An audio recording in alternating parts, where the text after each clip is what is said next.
嗱，各位朋友，我係 Billy 啊，今次同大家咧就唔係講遙控車，又唔係講 DIY，今次同大家講咧養魚嘅。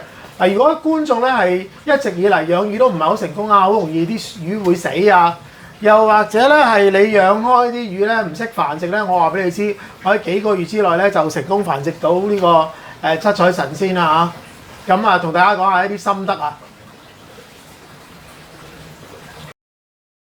咁要養好呢啲七彩神仙嘅魚咧，首先咧啲水係要做得好啊嚇。咁我而家呢度就會講下好簡單幾個步驟咧，令到啲水咧係好適合養魚，亦都可以養好耐。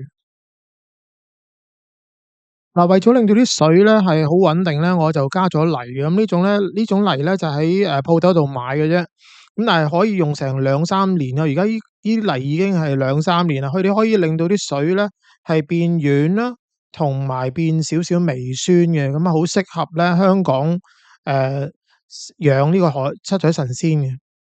咁亦都加咗好多石頭喺下面咧，令到啲泥咧唔使咁落得咁多嘅。咁因為佢有一定嘅厚度咧，先可以種到植物。我係需要養植物嘅，因為咧我覺得植物咧有幫助啲水質穩定嘅。嗱，我唔會同任何嘅一個牌子做廣告啊。咁如果你想知道個牌子咧，咁你可以留言啊嚇。第二樣嘢你會問嘅咧就係嗰個過濾系統啦。咁其實咧我咧就用滴漏嘅辦法過濾嘅，有一個過濾缸喺下面。咁如果你唔喜歡呢種過濾缸咧，你都可以用一啲側嘅滴漏啦。千祈咧就我試過用一啲桶裝嘅過濾咧器咧，就從來都未試過做得好。咁點解呢種滴漏會好咧？就因為咧佢好多氧氣咧好自然地可以留喺嗰啲過濾物料嗰度啊。咁而家呢啲過濾物料咧，我相信你都好容易喺鋪頭度買得到啦嚇。咁跟住咧，其實我仲有地方擠多啲過濾器物件嘅，咁但係我覺得已經足夠啦。咁呢啲水咧就由呢度咧就上翻個魚缸。咁如果你係喜歡做一個咁嘅滴漏缸咧，你都去鋪頭問就可以噶啦嚇。咁但係如果唔中意做咁麻煩嘅滴漏缸咧，你都可以用一個側滴漏啊，即係喺個魚缸隔離掛一個滴漏缸。咁就會做得好，咁但係就唔可以貪懶話我要另外買一個過濾器就會解決所有問題啦。咁就我從來都覺得個效果冇咁好嘅，咁呢個有自己決定啦。咁你而家見到咧，我都有加呢個二氧化碳嘅，咁二氧化碳咧就可以咁樣走翻出嚟啦嚇，嚟俾嗰啲植物，咁所以係一個好好嘅循環嚟。過濾系統嘅入口咧，係需要用一個不鏽鋼嘅網咧去隔住啲魚嘅。咁我由於會養魚仔，咁所以咧我呢個網咧就會久唔久更換下。譬如我要養好細嘅魚，咁我就用啲好幼嘅網啊。而家呢個已經係粗啲嘅，越粗嘅網咧啲水就越冇受影響啦。如果越幼嘅網咧，就要成日清潔。咁今次繁殖成功咧，都係好靠呢個網嘅嚇。嗱，由於我個過濾器嘅水泵咧係好強嘅，咁所以咧我一定要有一個出水口位咧，係啲水可以四散咁樣走翻出嚟。咁咧喺淘寶咧就可以買到呢啲裝置咧，令到啲水咧走出嚟嘅時候係向四方咁樣散出嚟。咁至於個照明系統咧，其實真係唔使要求好高啊。我之前用嗰啲咧好貴嘅燈咧，其實都係好傻瓜。咁呢種燈咧可能百幾200蚊嘅啫，咁你去鋪頭咧應該買得到。咁亦都我都用咗成年咧都冇壞過。咁我覺得而家啲 LED 都好成熟，咁你而家望下啦，係呢個咁嘅形狀嘅。咁盡可能唔好令啲燈咧係照到個玻璃面啦。嗱，如果照到前面嘅玻璃面咧，你就會成日需要清潔啦。咁所以咧，你可以校到個角度咧向裏面嘅。咁而家你望到裏面咧，盞燈裏面咧係有啲唔同嘅顏色。我相信個光源嘅種類咧都係有影響嘅。咁但係跟呢種買咧就好安全。我只會選擇以下嘅幾種魚糧嘅啫。呢種咧就係牛心加蝦加蒜頭。咁你可以上網咧睇一睇個份量有幾多啦嚇。咁雪住嘅話咧，應該好安全。跟住咧就係冰蟲，最簡單嘅冇維他命嗰種冰蟲咧就最適合。咁咧我亦都會餵一啲豐年蝦嘅，因為豐年蝦咧其實係本來喺鹹水養嘅，餵翻淡水魚咧，反而係冇問題。如果你揀一啲淡水嘅活鯉咧，就最危險啦，因為佢淡水活鯉即係話可以帶到一啲有害嘅寄生蟲啦，或者細菌俾你嘅魚嘅嚇。咁由於呢一種豐年蝦 BB 咧係好細，咁所以咧你都需要一個好特別嘅網去清潔呢啲豐年蝦 BB 嘅嚇。咁喺旺角應該買得到呢一種網㗎啦嚇，10蚊到嘅啫嚇。咁但係就需要成日清潔嘅。咁嗰啲豐年蝦 BB 咧，亦都可以雪藏嘅。如果清潔咗之後咧，你可以擠喺好似而家畫面上面右手面嘅一啲膠袋嗰度，咁就可以之後再餵你嘅魚啦嚇。咁我係會一次過買好多袋，跟住咧就清潔，跟住咧就餵一啲雪藏嘅豐年蝦俾我嘅魚啊，都完全係冇問題嘅。我係會之前咧係去旺角買牛心蝦，咁但係而家咧就會揾個工人幫手整，咁其實係好理想。你睇下嗰條魚乸咧，係會啄爛嗰啲牛心蝦咧，咁嗰啲魚 BB 都會食埋，咁啊越快做到呢個動作咧，啲魚 BB 就即係話唔使再依賴豐年蝦，我就唔使成日去旺角啦。咁而家畫面上面嘅嗰啲魚仔咧，其實都唔夠一個月大，我諗廿幾日，咁但係佢哋已經可以食到呢啲牛心蝦啦。嗱，我相信咧好多人都知道咧，七彩神仙食嘢咧係食得好慢，同埋成日會掠翻出嚟。但係其實而家睇落咧，呢條魚乸點解成日掠翻啲嘢出嚟咧？其實就係為咗養殖下一代，好多嘢都好奧妙啊！嗱，我發現餵過活嘅豐年蝦 BB 咧，依啲魚仔就已經識得食，咁所以之後咧，你再餵翻啲冰嘅俾佢咧，即係而家好似而家畫面咁咧，佢都食得好開心。咁你於是乎咧，一個禮拜你去一次旺角咁買，咁跟住咧你雪起好多，咁啊可以好耐慢慢餵啦。養魚啊需要有耐性，水嘅清潔係非常緊要，所以咧其實每一日咧我都可能隔日啦，或者一日咧就會吸下泥，呢個動作係最重要。吸泥咧就係好過你洗過濾器好多，因為直接將佢哋污糟嘅嘢攞走啊。咁你而家見到咧，我用一個好簡單嘅喺旺角買嘅一啲設備咧，就可以吸下啲泥，咁啲污糟水咧就會走咗上去啦，咁當然吸走佢啦嚇。咁但係啲泥咧就由於重少少咧，就唔會咁容易吸走，咁你控制住個水嘅速度啦嚇，同埋個力度啦。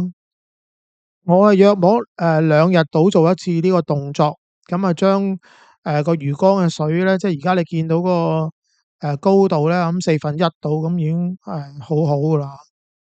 咁你可能會問點解唔用清缸嚟養？咁啊，大部分嘅鋪頭咧都會叫你養七彩神仙用清缸嘅。咁但係我就覺得，如果用清缸養嘅話咧，你真係要嗰啲水質保持得好穩定，泥咧就可以幫你保持水質穩定。咁所以有時做多啲做少啲，影響都好細。咁但係如果你個缸係完全清缸嘅話咧，咁嗰個過濾器一洗咧，咁水就會變化得好大。咁啊，隨住啲魚仔大咧，我都放翻條皮扒落去，因為佢可以幫手清潔一啲葉面上面嘅青苔。咁佢其實亦都會幫手食玻璃上面嘅青苔嘅，但係應該佢都好慢，所以都係要人手清潔嘅多。咁呢個鏡頭可以見到咧，有冇魚嘅數量啦嚇，差唔多咧。我記得啲魚卵都係百幾粒嘅啫，咁但係而家咧都差唔多全部孵化晒。咁當中有啲咧係會有啲畸形嘅，有幾條嚇，但係其餘嘅咧都好好。亦都要感謝呢對父母咧，佢哋係一個好好嘅父母嚟。咁你見到佢咧變黑晒咧，其實愛嚟吸引啲魚咧食佢身體上面嘅嗰啲養分。咁你見到而家嘅呢個鏡頭咧，就係當初呢一對魚自然配對嘅嗰個過程嚟。咁我覺得佢哋有啲古怪啦，成日游開一邊啦，又唔係好傷害對方啦，咁就可能係已經係個跡象嚟。咁我就將其他嘅嗰幾條七彩神仙咧，就送咗俾人。咁而家淨係得翻佢哋啦。其實佢哋個顏色係本來好靚，咁但係佢哋做咗父母之後咧，佢哋會將個身體變成黑色，咁所以你睇唔到嗰啲藍紋。咁最右面嗰條咧就係我送咗俾人嘅其中一條啦嚇。咁你見到呢對父母咧，開初嘅第一竇咧，得幾十條就 OK 嘅啫。咁因為我嗰陣時就唔知道一個好好嘅辦法咧，令到佢嘅受孕好啲嘅。咁佢生咗都100粒卵到以上，咁但係淨係得30粒孵到，咁其餘佢都變白，原因咧就係受唔到精。咁呢個畫面咧係第二次佢哋產卵嘅，叫做成功嘅第一次。第一次差唔多係全部白色，因為嗰條魚公咧都未曾在狀態。咁而家你見到呢個咧就係第二次嘅我諗4、5日到啦，啲魚咧就開始變成一個魚嘅形狀啦吓。咁但係個數量都唔多。咁由於活嘅魚仔唔多咧，咁嗰個父母就冇咁有心機去湊啲BB 嘅，咁所以咧一定要多啲咁先安全啲。咁今次呢一次咧，呢個第二次咧就我諗30條到啦吓，咁都唔可以叫做好成功。咁但係我見到嗰對父母咧都好殷勤咁輪流去喐佢哋嘅魚鰭咧，去令到啲魚咧有氧氣。其實我個魚缸嘅氧氣應該好好，咁但係佢哋都會咁做啦吓，亦都會久唔久同啲魚仔搬屋企嘅。咁而家畫面見到應該係第四次嘅產卵啦。嗱，見到咧好快2日到咧，你就見到啲卵係成唔成功啊？白色即係唔成功，佢越係變得深色，有啲黑點咧就即係成功。咁你而家見到咧嗰條水喉上面嗰啲魚卵咧就好唔掂嘅。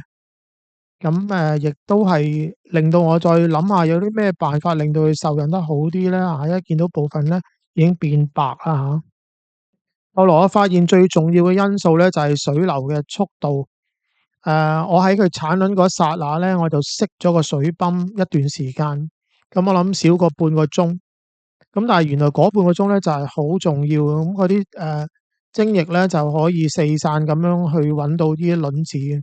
咁其實嗰條魚公咧就同其他魚類可能有啲分別嘅。咁呢種七彩神仙咧就唔係咁準確嘅，佢唔會嗰條魚乸生咗粒卵咧，佢又識得走去直接喺嗰個位置嗰度射精。咁所以咧，如果你喺呢段時間熄一熄個魚泵咧，係好重要。咁你亦都可以揾多啲類似咁嘅水喉咧，擠喺魚缸嘅唔同位置啦，令到啲魚咧能夠揾到一個水流最唔急嘅地方產卵。因為佢哋都會煽動佢哋嘅鰭咧去俾氧氣俾啲魚卵，咁所以你唔使擔心。如果你嘅魚缸係夠氧氣嘅話咧，嗰度啲水流唔喐都唔係一個好大嘅問題嚟嘅。咁我就觀察到咧，我呢兩條魚咧係都會輪流咁樣去煽動佢嘅鰭嘅。咁如果你發現其中一條係好懶嘅話咧，咁就唔係一個好嘅配對嚟啦嚇。因為佢哋都需要偶然咧就即係當值嘅嚇，有人食下嘢，咁第二條咧就去做下工作。咁呢對魚咧就真係冇得彈啊！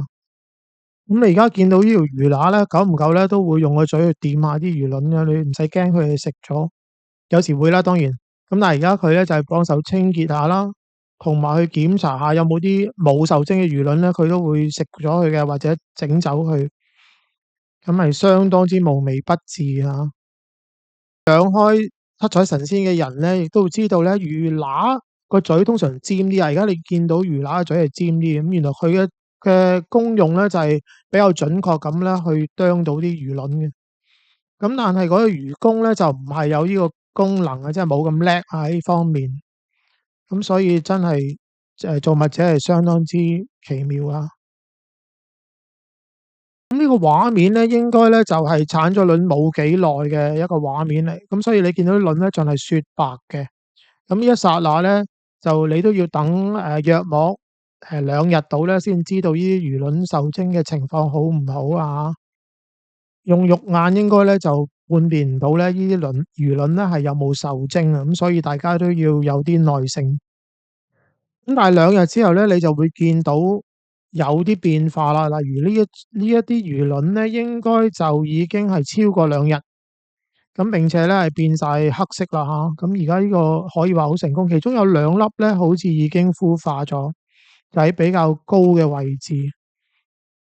咁應該呢個角度你望到啦嚇。依家咧佢就叫做 Wiggler 嘅，即係有條魚尾喺度揈下揈下咁，英文名叫做 Wiggler。咁其餘嗰啲都仲未孵化，因為你產卵嘅時間都係超過1小時，咁所以受精嘅時間亦都有差異。咁有啲魚卵咧可能好啲，有啲魚卵嘅進度啊冇咁好啊，有一粒變咗白色，咁嗰啲佢會啄走。咁呢個角度應該係3日到，咁你就會見到全部有魚尾啦嚇。咁但係佢依然都喺個魚卵嘅殼嗰度嘅。咁直至咧有時需要個父母咧幫佢整走嗰個魚殼，又或者佢自己走到出嚟，呢個唔使理你嘅嚇，佢哋會自己搞掂。呢啲係生命就係咁啦嚇。4日之後咧，佢個魚肚腩咧，即係呢啲魚仔嘅肚腩咧就開始收啦，跟住啲魚可以游。咁但係咧，佢而家呢段日子咧就係好怕水流嘅。咁如果你水流急咧，佢永遠都係向水流嘅相反方向游咧，好快就游死嘅。咁呢個要留意下。咁所以有啲位置一定要冇乜水流。咁我就用一個辦法咧，令到啲水流慢啲啦，較慢佢啦。咁等呢段時間嗰啲魚仔咧可以自由游動。咁呢個畫面咧就係之前嘅，即係佢哋游動之前咧，啲父母係會幫佢久唔久搬屋企嘅。咁有一紮咧就會慢啲，就依然做咗啲樹掛咁啦嚇。咁有啲咧就會游開揾嘢食。咁啊最快游開揾嘢食嘅唔代表係最好，因為佢會照顧大多數多。咁所以如果好快游開揾嘢食咧，佢唔會大得好快。反而係中間嗰啲咧就最好啦嚇，最後嗰啲亦都係論盡啲，因為佢哋嘅生長嘅速度可能就慢啲。咁而家呢個鏡頭都係3日到啦嚇，佢哋啱啱喺蛋孵化出嚟，係可以搬位置，但係佢哋都會勾住一啲嘢，唔會俾佢周圍遊散嘅。約莫4日咧，呢啲魚仔周圍游嘅時候咧，你就會見到嗰對父母開始變黑。咁亦都即係話咧，佢哋準備好餵身上面嘅嗰啲黏液俾呢啲魚仔嘅。咁你亦都可以咧考慮自己餵啲嘢俾啲魚仔嘅，因為咧你可以喺另一個兜啦，跟住裝啲水果啦、蔬菜啦、香蕉啦，咁去培養一啲水嘅微生物出嚟俾啲魚仔。咁但係嗰個工序咧係複雜，亦都有機會令到啲水變得好污糟。咁呢個要留意啦嚇。一個誤解咧，就係以為啲父母係唔食嘢，佢哋食嘢係非常小心。咁如果佢偶然食到啲魚仔咧，佢會掠翻出嚟就冇事嘅。咁所以咧，點解你見到啲七彩神仙食嘢食得咁慢？其實佢都有原因，佢都要分辨下嗰啲係咪食得嘅嘢啊，定係佢自己啲仔女。咁呢度係佢哋第8日到啦嘅一啲畫面嚟，咁我都係你可以之前我哋嘅片段度見到。咁呢段時間啲魚仔其實都唔係好醒目，佢哋係會去到啲流急嘅地方咧，喺度徘徊，咁千祈就要留意啦。咁所以你要留意嘅咧，就有冇啲走散咗。佢而家嘅游水技巧咧好差嘅。咁所以如果跟得實父母嗰啲咧，就係安全啲。咁以下咧，你會見到一個好特別嘅動作，就係條魚乸咧突然間走咧，等嗰啲魚仔咧就會跟翻個爸爸。原來佢哋做一個咁嘅動作咧，就決定邊個負責一段時間，即係我哋叫 take shift 啦嚇。咁你亦都會見到一啲畫面咧，就係啲魚仔喺佢嘅父母身上咧，真係咬一啲嘢出嚟食嘅。咁所以千祈唔使驚，係好殘忍。如果你對嗰個父母餵得好嘅話咧，佢哋就係嗰啲魚仔嘅食糧嚟㗎嚇。咁呢個角度咧，亦都見到咧，嗰條魚乸咧係做一個驅趕嘅動作。佢覺得可能即係我哋望佢咧係嚇親佢哋，咁所以咧其實佢而家都變得好惡死嘅，咁好正常。咁但係如果你成日都擠隻手落去個魚缸度，佢哋又慣咗嘅話咧，反而係一件好事嚟嘅。佢變咗哦，我有嘢食啦，都唔使驚呢隻手。咁如果你成日都唔放隻手落魚缸度，突然間喺呢段時間放落去咧，咁啊可能有啲危險。我就去五金鋪咧買咗類似咁嘅水喉，擠咗喺即係3支度，即係魚缸嘅唔同位置啦。咁佢哋結果就揀一個最有利嘅辦法啦。咁而家亦都見到咧嗰個幼嘅網咧點樣運作，同埋啲水流點樣走翻出嚟。咁以下咧就係我每一日都拍咗少少片段嘅一啲撮錄，咁你可以睇下啲魚仔點樣大。每日都睇住佢大得好快嘅，應該係。咁由於呢段日子咧，啲魚仔淨係靠佢父母咧，你都要餵好啲佢嘅父母，否則就係影響咗啲魚仔嘅生長嘅速度。咁喺呢段時間咧，你都偶然見到咧，嗰對父母有可能有少少爭執嘅，留意住佢哋爭執咧，會唔會係好厲害？如果有嘅話咧，咁你可能要選擇拎走一條。咁而家我好彩咧，就係佢哋咧都係唔嗌交乜滯噶。咁同人類一樣啦，如果父母係關係好嘅，咁子女都係特別好嘅。自然配對嘅好處咧，就係你睇呢條魚公咧，雖然大過條魚乸好多，咁但係佢都係好善良。如果你夾硬有啲鋪頭咧，就會將自己中意嘅品種擠埋一齊咧，但係未必有一個好嘅結果咧，就係唔係一個自然配對嚟嘅。咁呢個角度咧，亦都見到咧，嗰條魚公咧係俾條魚乸有時間你自己去食嘢，咁你都可以留意下佢哋係咪即係均衡嘅時間啦吓。咁我呢對就好彩係啦吓。咁你見到條魚乸食完咧，就條魚公上啦吓。咁但係魚公食嘢嘅時候咧吓，你見到佢都係好小心。如果偶然啲魚仔啜咗入口咧，佢又慢慢去感覺下，就掠翻佢出嚟。咁應該咧就冇乜，應該係完全冇魚仔咧咁樣犧牲咗啊！咁你留意下呢樣嘢，唔係條條魚咧都咁醒目噶。咁有啲情況咧，可能有一條魚又中意食自己嘅魚卵或者魚仔嘅。咁生咗之後，可能就其中個主人咧就會拎走佢啦吓，就得翻一條。如果得翻一條咧，你睇下呢個情況，嗰啲魚仔係不停咁圍住嗰條魚嘅嘴游嚟游去，咁你話佢進食嘅機會係咪好困難啦？咁同埋佢身上面嘅嗰啲養分係咪足夠俾咁多魚仔咧？得翻一條嘅話，角度咧亦都見到佢哋輪流食嘢啊！而家呢啲魚仔咧已經大咗好多下，咁數量上亦都冇乜點減少到。